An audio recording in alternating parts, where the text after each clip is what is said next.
FOMO, FOD, HODL, RECT, ROI, KYC, bear, bull, whale, diamond hands, paper hands.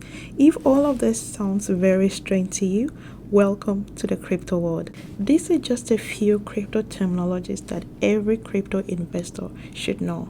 Hello, welcome to another episode of Crypto Investing with Blooming, where I answer your crypto question in 1 or 2 minutes.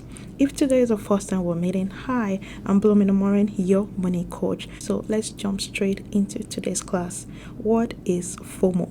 FOMO simply means fear of missing out. The anxiety that amateur or beginner investors feel when they see that the price of a certain crypto is going up and they feel like, oh, they've missed out of this and the price has already gone up and they feel like they need to buy.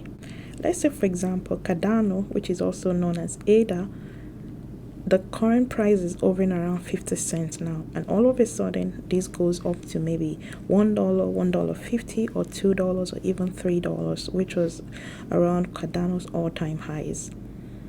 Around the $3 benchmark, a lot of investors that they've not owned Cardano before got anxious, and because they've seen the sudden increase in the price of the token, they want to get into the same token.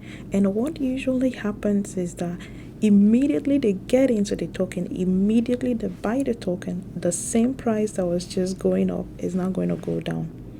Okay, as I always teach you, the best strategy for investing in crypto is simply to dollar cost average, that is DCA, meaning that you set a certain time and you keep buying crypto as a certain frequency. For example, you buy Bitcoin every Friday morning, $100 worth of Bitcoin, regardless of the price of Bitcoin. So again, if you have any questions, let me know in the comment section, and if you found this video valuable, make sure you share with your friends and family, and until then, I'll see you in the next class. Bye bye.